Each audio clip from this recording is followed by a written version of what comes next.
Níjar, 22 de julio de 1928. Es bien entrada la noche, acercándose al abismo que separa el día 22 del día 23, mientras en el cortijo almeriense del fraile una multitud de personas se reúnen para celebrar el enlace de dos jóvenes que, tras 2 años de noviazgo, por fin dan el paso hacia el altar. Y, aunque hoy pueda resultarnos extraño, años atrás era costumbre en los campos de Níjar celebrar las bodas de madrugada, ya que, como sus habitantes eran en su mayoría trabajadores del campo y, en general, eran tiempos de miseria económica, la gente no podía permitirse el lujo de perder jornales ni trabajos cotidianos, principalmente de la siega del cereal y del pastoreo de los animales. Sin embargo, esto no les impedía festejar un momento tan especial y emotivo como lo es el enlace entre dos personas allegadas y solventaban ese inconveniente celebrando las bodas por la noche. La ceremonia que uniría en matrimonio a Francisca Cañadas Morales con Casimiro Pérez Pino estaba prevista para las 3 de la madrugada en la iglesia Fernán Pérez. Tal y como mandaba la tradición, ella vestiría un traje oscuro y corto y, tras el enlace, el banquete se celebraría en casa de la novia, en el cortijo del fraile, donde los invitados comerían buñuelos, garbanzos tostados, 2 borregos sacrificados para la ocasión, varios kilos de dulces y litros de licor. Previa a la ceremonia, no obstante, los invitados habían empezado a llegar al cortijo hacia las 9 de la noche del 22 para comenzar con los preparativos y los festejos previos. Casimiro, el novio, que no se había separado en ningún momento de la que sería su futura esposa, Paquita, bien entrada la noche, manifestó que se sentía indispuesto por los preparativos y el trabajo realizado. Por ello, Paquita le instó a que se retirara a una de las habitaciones a descansar antes de tener que partir hacia la iglesia, y acompañó a Casimiro, arropándole con una manta y cuidando de él hasta que se quedó profundamente dormido. Al salir de la habitación, Paquita vuelve con los invitados y se dirige a todos ellos.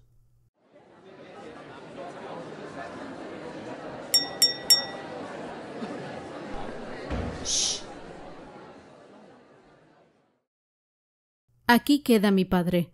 Pronto llegarán mi hermana y mi cuñado. No preocuparse por mí, que voy a vestirme con tiempo el traje de novia.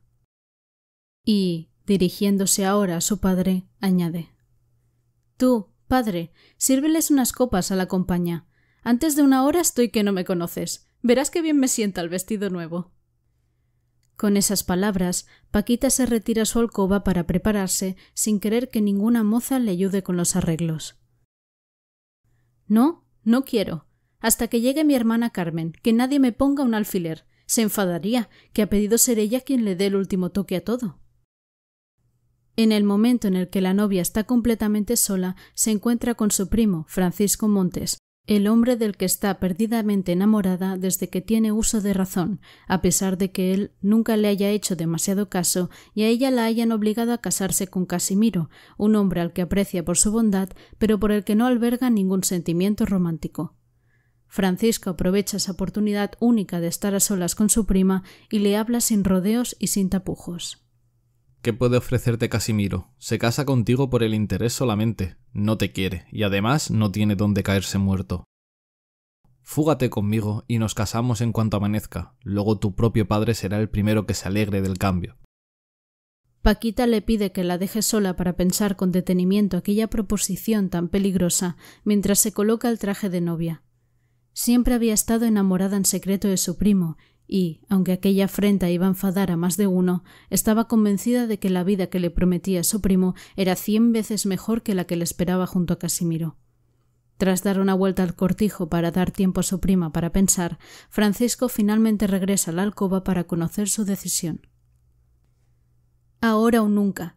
Llévame contigo antes de que Casimiro despierte y llegue mi cuñado, y nos escapamos en el caballo de Curromontes. Y dicho y hecho. Mientras Francisco se adelantó para ir a recoger su caballo y esperar a su prima a lomos del animal, Paquita se echó un atillo a la espalda con ropa de calle y, con el vestido de novia todavía puesto, escapó por unas escaleras exteriores hacia la parte trasera del cortijo y subió al caballo de su primo, en el que ambos se fugaron a toda velocidad.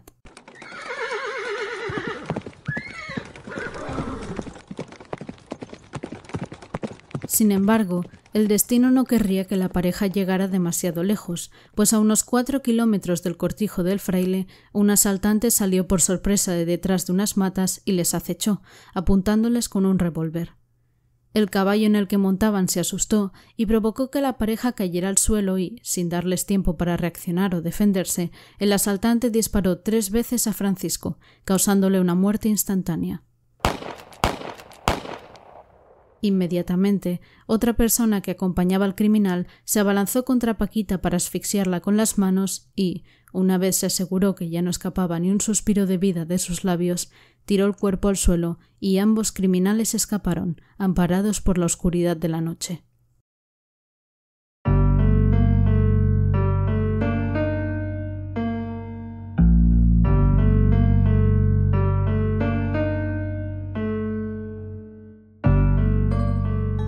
Fisonomías criminales. Capítulo 9. Bodas de sangre en Níjar.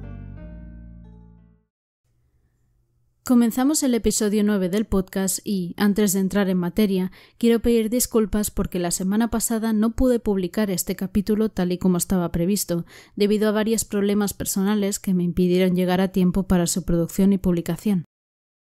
Hoy nos adentramos en un drama cruento que, sin que sus protagonistas pudieran llegar a sospecharlo en aquella época, se convertiría en una de las bodas más famosas de toda la literatura española. Bodas de sangre, publicada en 1933 por el gran Federico García Lorca, se inspiró en este crimen atroz que ocurrió en los campos de Níjar y que el escritor, gran consumidor del diario El Defensor de Granada, leyó entre sus páginas en 1928 y quedó tan cautivado por la historia que no pudo resistirse a representarla en formato de obra de teatro. El amor y la traición, la tradición y el instinto, el honor y la muerte se conjugaron en este crimen de tal forma que lo convirtieron en una historia que no pasó inadvertida para la época y que a día de hoy seguimos recordando y estudiando. Paquita, su gran protagonista, tendría que pagar un precio muy alto por amar a un hombre que no habían escogido para ella y al que le habían prohibido rotundamente desear. No obstante, como bien sabéis, el corazón no atiende a razones, pero mucho menos atiende a sin razones, porque querer estar con la persona realmente amada no debería ser considerado un crimen, sino todo lo contrario, el crimen debería ser para aquellos que no escuchan ni empatizan con los sentimientos de los demás. Francisca Cañadas Morales, de 20 años, apodada Paquita la Coja por una cojera que la acompañaba desde la infancia, se podría decir que fue una persona a la que la suerte no sonrió en ningún momento. De pequeña, su propio padre le había provocado la cojera por la que se la conocería durante toda su vida, ya que cuentan que la niña no dejaba de llorar y el padre, harto de escucharla, le pegó tal paliza que le dislocó la cadera, provocándole así una malformación para siempre. A eso, además, se le añadía que no era una mujer considerada atractiva para su época, ya que no respondía a los cánones de belleza del momento. Era alta, huesuda, desgarbada, coja y tenía los dientes grandes y salidos hacia afuera. No obstante, se dice que esta fealdad desmesurada con la que siempre se ha descrito a Paquita fue más bien una imagen creada posteriori tras el plantón que había hecho a su futuro marido y que no sería visto con buenos ojos por la gente, pero que en realidad esta descripción no hacía justicia a su verdadera apariencia. De todas formas, fea o no, se decía de ella que era una mujer bastante independiente para la época. La cojera la había incapacitado de por vida y no podía dedicarse a las labores del campo como lo hacía el resto de su familia. Por ello, el hecho de no tener que trabajar hasta caer físicamente agotada y tener todo su tiempo para reflexionar, además de aprender a bordar, a coser y hacer encajes, actividades que entonces estaban reservadas para las mujeres de un cierto nivel económico, también tuvo que influir en un carácter considerado como demasiado liberal por aquel entonces. En añadido, era la hija favorita de su padre y, como tal, estaba muy protegida por él. Nunca le gritaba y no la obligaba a trabajar en ninguna tarea, hecho que se deduce que podía venir provocado por la culpabilidad que sentía el padre después de haberla incapacitado de por vida. A eso había que añadirle un dato muy importante, que sería el que terminaría de encaminarla hacia la desgracia.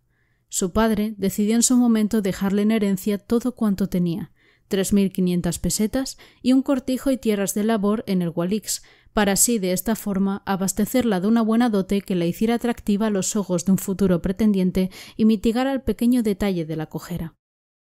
Y cabe destacar que poseer unas tierras como aquellas en esa época era un signo de riqueza. Sin embargo, habría alguien que no se tomaría demasiado bien este gesto. A pesar de que el resto de la familia se conformó y aceptó la decisión del padre, Carmen Cañadas, una de las hermanas de Paquita, no estuvo de acuerdo y comenzó a sentir celos. Estaba casada desde hacía varios años con José Pérez Pino, el hijo del dueño del Cortijo del Fraile, y ya se habían fundido gran parte de la herencia que les correspondía: el Cortijo del Jabonero, donde vivían, unas tierras y cierta cantidad de dinero, pero consideraban que lo que le correspondía a Paca debía ser para ellos, así que el matrimonio ideó un plan. Con ellos vivía Casimiro Pérez, hermano de José Pérez, un hombre al que todo el mundo describía como bonachón, humilde y un poco inocente. Y entre la pareja le metieron en la cabeza a Casimiro que si se casaba con Paquita iba a tener mucho dinero. Pero nada más lejos de la realidad. Aquel movimiento iba en beneficio de ellos, ya que si Paquita se casaba con Casimiro, que era hermano de José, todo quedaría en familia. 2 hermanos para 2 hermanas, y así la herencia se quedaría en casa. De ahí que, con tan solo 19 años de edad, a Paquita la prometieran, en contra de su voluntad, con Casimiro, un hombre al que no amaba. Paquita se pasaba las noches llorando de pena. No quería casarse con ese hombre, pero nadie entendía ni quería entender sus verdaderos sentimientos, ya que en aquella época los matrimonios concertados y los enlaces como moneda de cambio eran más que habituales, por lo que se entendía como algo completamente normal.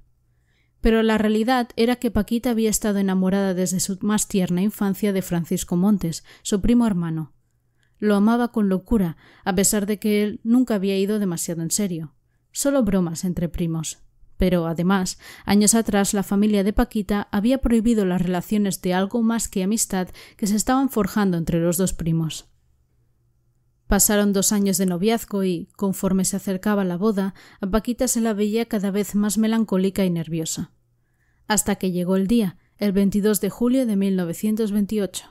El Cortijo del Fraile se llenó de invitados, de jolgorio y de felicidad, excepto por parte de la novia, para quien se suponía que debía ser el mejor día de su vida. Pero el destino quiso brindarle una oportunidad que, en realidad, fue traicionera. Su prometido, Casimiro, se marchó a descansar antes de la boda porque se encontraba indispuesto, y su primo, Francisco, el hombre al que realmente amaba, salió a su encuentro con palabras de amor, felicidad y un futuro esperanzador. Y Paquita no quiso desaprovechar aquella ocasión que le brindaba el destino. Le daba igual dejar plantado a Casimiro o el qué diría la gente. Nunca nadie se había preocupado por sus sentimientos, así que por una vez pensaría solo en ella misma y lucharía por su felicidad. Se subió al caballo de su primo y, juntos, huyeron de aquella boda que no prometía ni amor conyugal ni un futuro esperanzador. Y pusieron rumbo al Cortijo de los Pipaces, donde vivía Francisco junto a su madre.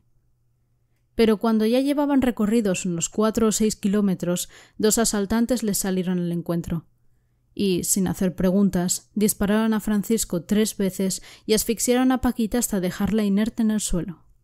Y, así, la aventura que apenas acababa de comenzar terminó en cuestión de segundos.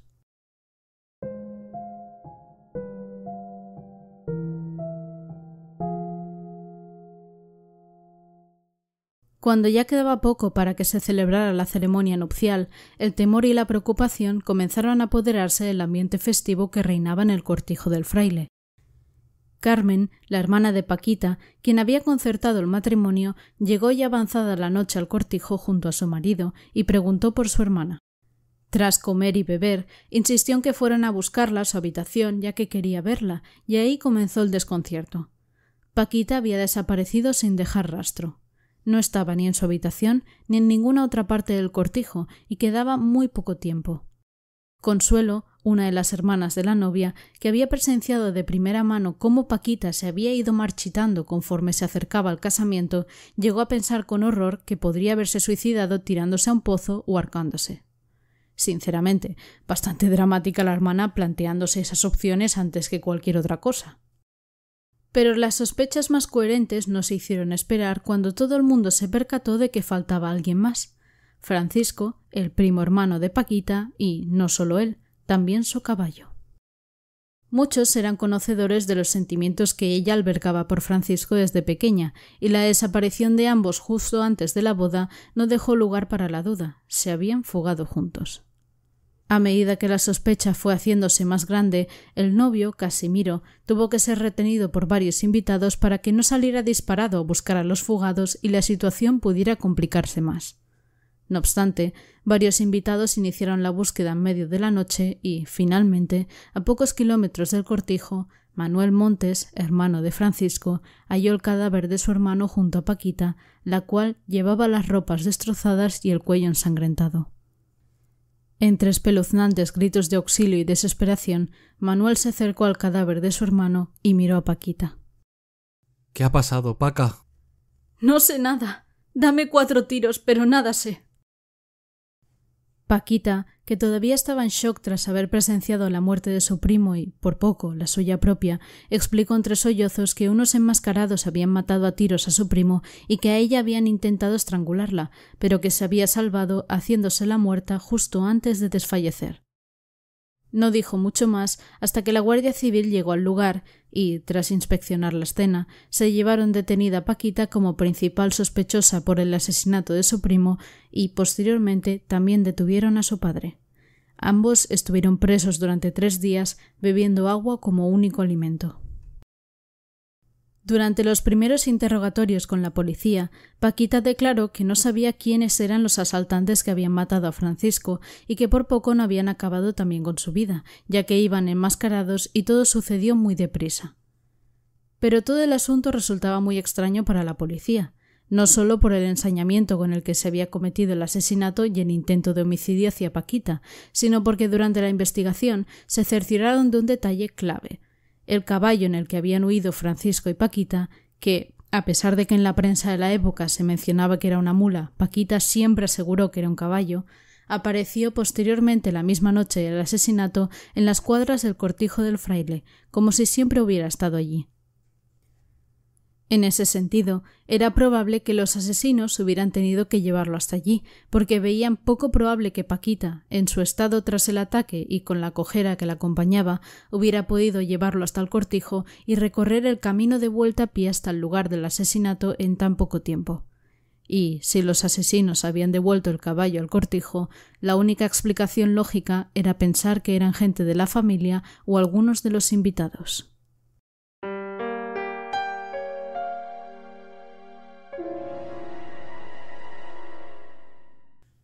Pese a que se le insistió a Paquita para que declarara si había reconocido a los enmascarados, durante todos los interrogatorios negó rotundamente conocer a los asesinos. La Guardia Civil temía que la interrogada estuviera encubriendo a los asesinos por temor o porque fueran gente cercana para ella, pero sin una confesión clara no podían avanzar. Sin embargo, su confesión llegaría el día 26 de julio, solo 3 días después de los hechos. Viendo que no lograría llegar a ninguna parte encubriendo a los asesinos y ante la presión policial, Paquita dejó caer, sin asegurarlo aún del todo, que las voces de los enmascarados se parecían a las de su hermana Carmen y su cuñado, José, aquellos, recordemos, que la habían obligado a casarse con Casimiro. El día 27 de julio, Carmen Cañadas y José Pérez son detenidos y llevados al cuartel de la Guardia Civil. En toda la documentación que he consultado hay 2 versiones. Una, que los detuvo la policía tras la confesión de Paquita, y otra, que fueron ellos mismos quienes se entregaron voluntariamente. La cuestión es que fueron detenidos y, además de ser interrogados, por supuesto, la Guardia Civil organizó varios careos entre Paquita y los asesinos. El Diario de Almería, durante aquellos días, hizo una cobertura total de todo el crimen, teniendo acceso a muchas de las declaraciones de los acusados e incluso a una entrevista personal con Paquita, lo que ha hecho que a día de hoy nos hayan llegado declaraciones de los protagonistas de primera mano, algo que no era costumbre en la época. Escuchemos algunas de las palabras que dijo Paquita, que fueron recopiladas en la portada del número del 27 de julio. En los primeros momentos yo perdí el conocimiento, mas pasado algún rato recobré mis sentidos. acercándome al cuerpo de mi primo, que estaba en el suelo. Lo zarandeé, llamándolo «Paco, Paco», pero no me respondía. Le cogí las manos y al notar la frialdad de ellas comprendí que estaba muerto, y ya nada más puedo precisar porque, de la impresión, me desvanecí. Yo no quiero culpar a nadie. Es un cargo de conciencia porque no me acuerdo bien de cuánto pasó. Yo no quiero culpar a los dos sin estar en lo fijo y luego, vea usted, puede creerme o no, como todo ocurre en la familia. ¿Cómo los culpo yo sin estar segura? Yo quiero mucho a mi hermana y a mi cuñado, pero mucho más quería aquel desgraciado hombre con quien me iba. No obstante, durante el careo con su hermana que se celebró ante el juez, no fue capaz de negar la evidencia. Sí, José fue quien disparó contra Francisco Montes Cañadas, y mientras tú, afirmó, señalando a su hermana Carmen, intentaste ahogarme. Respecto a las declaraciones de los acusados sobre el crimen, no lo negaron en ningún momento, pero, como mucha de la información de este caso, la versión ha llegado a nuestros días bastante sesgada y es complicado saber qué contaron y cuál fue la cronología y la sucesión exacta de los hechos realmente. Empezaré por la primera versión que nos ha llegado. En esta nos tenemos que remontar al día anterior de la boda, en el cortijo de los Pipaces, donde vive Francisco Montes junto a su madre. La realidad más cruel, que seguramente sería impensable para Paquita, pero que dado el contexto y las circunstancias lo veo bastante viable, es que Francisco había sido manipulado por su madre para que se fugara con Paquita el día de la boda, ya que se decía que, tras enterarse de la herencia que iba a tener la novia tras casarse, quería rapiñar del bote también. Y sí, aunque ya digo que es triste porque hubiera sido bonito pensar que Francisco realmente amaba a Paquita y se fugaba con ella por amor, lo más probable es que sus intenciones no fueran mucho más nobles que las de Carmen y José o incluso del propio Casimiro, pues ¿en qué cabeza entra que Francisco nunca hubiera mostrado sentimientos sinceros por Paquita, ni le hubiera hecho demasiado caso, y de repente el día de la boda le profesara un amor incondicional hasta el punto de arrastrarla lejos de la ceremonia? Todos querían su dinero y, al parecer, aquello se había convertido en una competición por conseguirlo. Y a este respecto, como comentaba, esto se deduce porque, horas antes de la boda, en el cortijo de los Pipaces, la madre de Francisco, que aseguraba que no iba a asistir a la boda, estaba preparando una gran cantidad de buñuelos, y se dice que una vecina que había ido a visitarla, cuando le preguntó por qué entonces, si no iba a asistir, estaba preparando tanta comida, le aseguró que no tenía demasiado claro si la boda finalmente se iba a celebrar allí, en los Pipaces, dando así a entender que Paquita se casaría con su Francisco.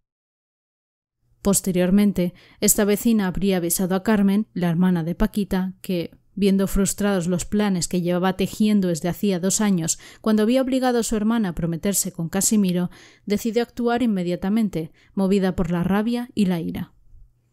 En ese supuesto, entonces, sabiendo Carmen la gran probabilidad de que su hermana se fugara de la boda con Francisco, ella y su marido, José, habrían planeado tenderles una emboscada y vengarse por la afrenta. La segunda versión, que, aunque parece demasiada coincidencia, tampoco es del todo inviable, es que los hubieran enganchado infraganti en plena huida. Algo que sí se ha podido cerciorar es que el camino que emprendieron los fugitivos a caballo era precisamente el recorrido que debían hacer todos los invitados que se dirigían al cortijo para asistir a la boda, por lo que con toda probabilidad se cruzaron con muchos de ellos durante su fuga. No acabo de comprender por qué nos cogerían otro camino para no ser descubiertos. Desconozco si es que quizá era imposible marcharse por otra vía. Comprendo que debería ser esto, porque si no, no hubiera sido una fuga muy inteligente. Sin embargo, la conclusión de ambas versiones se une en los mismos hechos. Habiéndolo sabido ya de antes o habiéndolos descubierto infraganti, la cuestión es que José y Carmen, que a todo esto hay que remarcar que iban acompañados de sus hijos pequeños, esperaron agazapados entre unas palmas ubicadas en un cruce de caminos hasta que la pareja fugada se acercara. Ya no había vuelta atrás. Querían vengar el honor del novio y el ultraje hecho a la familia con aquella huida, delitos que, según ellos, debían pagarse muy caros. Cuando Paquita y Francisco pasaron ante ellos, los sorprendieron saliendo de improviso de su escondite y, de la impresión, el caballo donde iban montados se revolvió, asustado, y ambos cayeron al suelo. José empuñó un revólver con el que disparó hasta 3 veces a Francisco y Carmen mantuvo una pelea bastante violenta con su propia hermana, en la que le hizo diversas heridas y, finalmente, trató de estrangularla con todas sus fuerzas. Pero Paquita fue más lista y, en un intento por salvar su vida, decidió fingir que se desvanecía para que su hermana la dejara en paz antes de que lograra realmente asfixiarla y asesinarla. Respecto al caballo de los fugados, también hay 2 versiones. Una, que tras asustarse salió corriendo y se unió a otras de las caballerías de los invitados que se dirigían al cortijo, y otra, que fueron Carmen y José quienes devolvieron el caballo al cortijo. Fuera una cosa u otra, gracias a la pista del caballo, la policía había podido ir tirando del hilo hasta resolver el caso. Pero eso no es lo peor de todo. Al contrario de lo que podríamos pensar hoy en día, en aquella época la que peor parada salió de todo esto fue Paquita. El pueblo, lejos de ponerse a su favor, comenzó a lincharla porque fue vista como una adúltera por haberse fugado con su primo el día de la boda. En cambio, Carmen fue, a ojos del pueblo, una heroína, porque había hecho lo que se tenía que hacer ante tal ultraje. Es decir, para variar, no tener en cuenta los sentimientos de una persona y obligarla a casarse con un hombre que no ama no es un ultraje, pero intentar asesinarla solo por intentar buscar su felicidad es hacer lo correcto, claramente. En fin. El Heraldo de Madrid, otro periódico que también realizó una cobertura extensa del caso, escribía al respecto. La multitud prorrumpió en aclamaciones a la desdichada Carmen Cañadas, y no faltaron denuestos para Frasquita, a quien todo el mundo culpa de las desventuras que pesan sobre su familia. A estas horas, por culpa de Frasquita, hay un hombre procesado, perdido por haber dado muerte a otro hombre. Hay una vida segada en flor, la de Curro Montes. Una mujer, la hermana de la víctima, atacada de locura subitánea, efecto de la tremenda impresión recibida al saber la trágica muerte de su hermano. Una mujer y sus hijos abandonados sin padre. Un honrado trabajador, Casimiro, que ante las burlas de que es objeto, después del trance grotesco en que le colocó la veleidad de su prometida, ha resuelto poner tierra de por medio y buscar el modo de rehacer su vida bajo otros cielos más amparadores, para huir del ludibrio que le rodea en la provincia de Almería. ¡Guau! Estaba claro que lo de empatizar con Paquita lo llevaban mal. 10 meses después del crimen, el 1 de mayo de 1929, se celebró el juicio. Otra de las cosas que, increíblemente, se han conservado intactas hasta el día de hoy es la sentencia íntegra del fallo de la Audiencia Provincial de Almería durante la jornada de ese 1 de mayo, de forma textual e incluso con sus errores tipográficos. Como comprenderéis, es demasiado larga para reproducirla por entero aquí, pero os relataré las partes más importantes. En la noche o madrugada del 23 de julio del año 1928, el procesado José Pérez Pino, que acompañado de su mujer y de sus hijos, 2 de ellos, se dirigía al cortijo llamado del Fraile, situado en el término municipal de Níjar, para asistir a la boda de su hermano Casimiro con Francisca Cañadas Morales.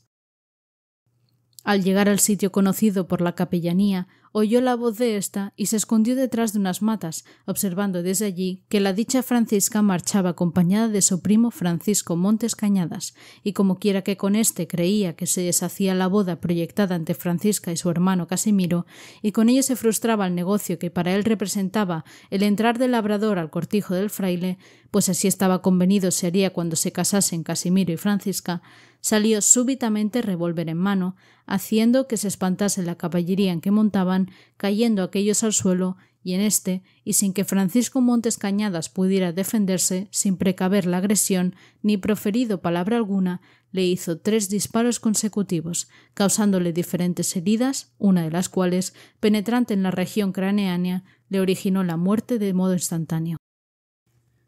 El procesado carecía de licencia para el uso del arma que llevaba, y su mujer Carmen Cañadas causó diferentes erosiones a la Francisca, de las que este ministerio no ha de ocuparse por encontrarse comprendidas por el Real Decreto de Indulto de 13 de septiembre próximo pasado.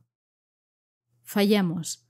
Que debamos condenar y condenamos a José Pérez Pino en concepto de autor de un delito de homicidio, con la atenuante de arrebato y obcecación, a la pena de 8 años de prisión con los efectos correspondientes y a la de 1 mes y 1 día de arresto mayor y multa de 100 pesetas por el delito de uso de arma de fuego sin licencia, con los apremios legales correspondientes. Le condenamos, además, a que por vía de indemnización de perjuicios abone a los herederos del interfecto Francisco Montes Cañadas la suma de 10.000 pesetas. Pese a que fue condenado a 8 años, únicamente cumplió 3, ya que en 1931 se benefició de la amnistía publicada por la República, aunque moriría pocos años después a causa del tifus que pudo contraer en prisión. Respecto a Carmen, solo pasó 15 meses en prisión por intentar acabar con la vida de su hermana, ya que se consideró un homicidio frustrado.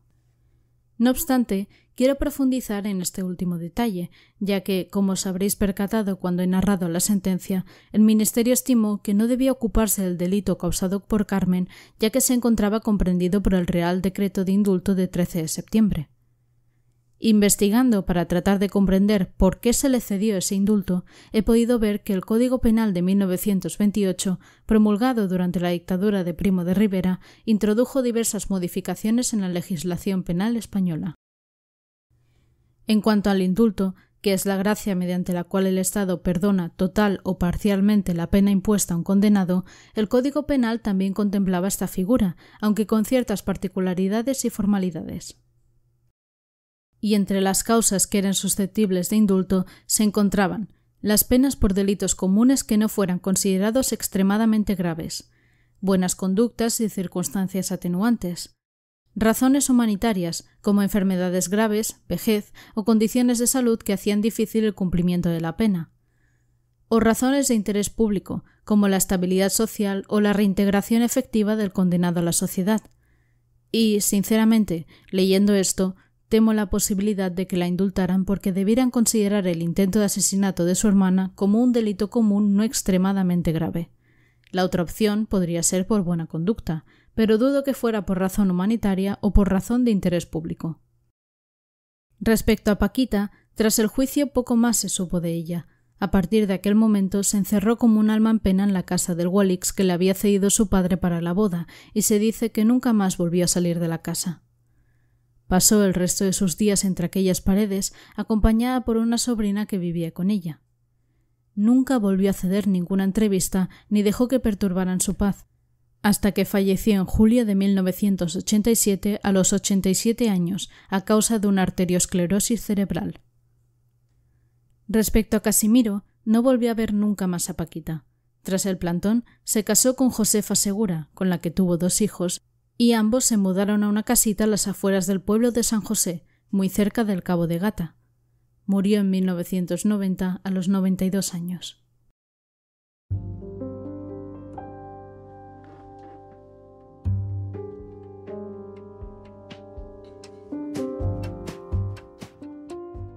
Pues este ha sido El crimen de Níjar, un relato que se ha catalogado como una de las grandes historias de amor que jamás se han contado, aunque yo más bien la describiría como una historia de desamor, ya que el motivo principal que la rodeó fue el interés económico, y en ningún momento se atendió a los sentimientos de la principal afectada, Paquita.